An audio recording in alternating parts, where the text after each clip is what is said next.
সুপ্রিয় দর্শক আসসালামু আলাইকুম। আজকে একটি রেসিপি নিয়ে চলে আসলাম, মাংসের রেসিপি। প্রথমে চুলায় একটি প্যান বসিয়ে তেল দিয়েছি 5 টেবিল চামচ, তারপর পেঁয়াজ কুচি, তারপরে কিছু গরম মশলা, তেজপাতা দিয়ে দিলাম। তেলের সাথে একটু ভেজে নেব খুব সুন্দরভাবে। যখন খুব সুন্দর একটি ফ্লেভার আসবে, কাঁচা গন্ধটা চলে যাবে পেঁয়াজের, তখন এখানে দিয়ে দিব আদা রসুন 1 টেবিল চামচ করে। এগুলো দিয়ে একটু ভেজে নেব যাতে আদা রসুনের কাঁচা গন্ধটা চলে যায়। একটু ভাজা ভাজা করে তারপরে দিয়ে দিচ্ছি কিছু মশলা।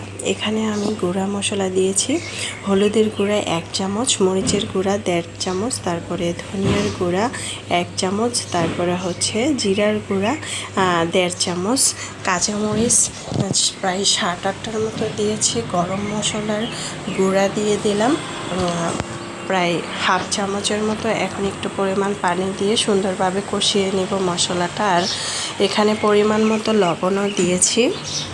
দেখতে পাচ্ছেন মশলাটা সুন্দরভাবে কষিয়ে নিয়েছি। সামান্য গরম মশলার গুঁড়াটা দিলে খুব সুন্দর ফ্লেভার আসবে। যেহেতু আমি আস্ত গরম মশলা দিয়েছি, অল্প অল্প করে সামান্য একটু গরম মশলার গুঁড়াও দিয়েছি।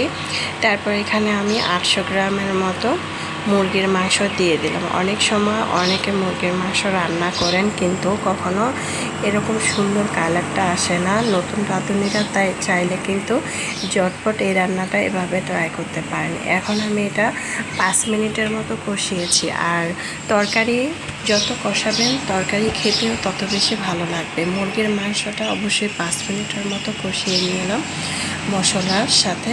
তারপরে দিয়ে দিচ্ছি 5টি আলু ছোট ছোট করে কেটে নিয়েছি। আলুগুলো দিয়েও আমি আরও 3 থেকে 4 মিনিট কষিয়ে নেব। এপাশ ওপাশ করে নেড়ে চেড়ে একটু ঢাকনা দিয়ে ঢেকে দিব।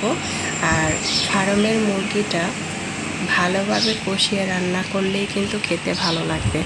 অনেকে বলে যে ফার্মের মুরগি রান্না করলে খেতে ভালো লাগে না, আলু দিয়ে রান্না করলে খেতে ভালো লাগে না।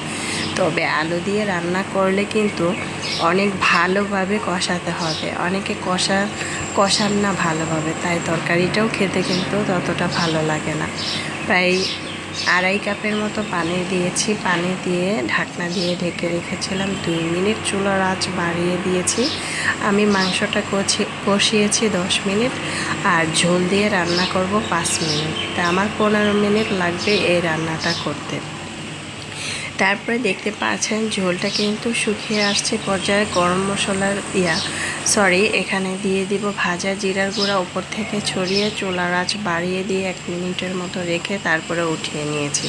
দেখতে পাচ্ছেন মাংসর কালারটা এত সুন্দর। মাংসর কালার যদি হয় তাহলে খেতে কতটাই নাই মজাদার, তাই না?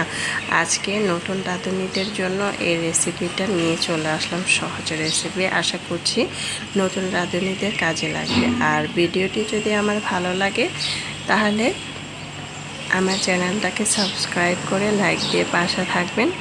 দর্শক বেশি বেশি ভালো থাকবেন, খাবার কখনো অপচয় করবেন না। আমরা চাইলে কিন্তু এই মজাদার রেসিপিটা ট্রাই করে নিতে পারি ঝটপট, খেতে অসম্ভব ভালো লেগেছে।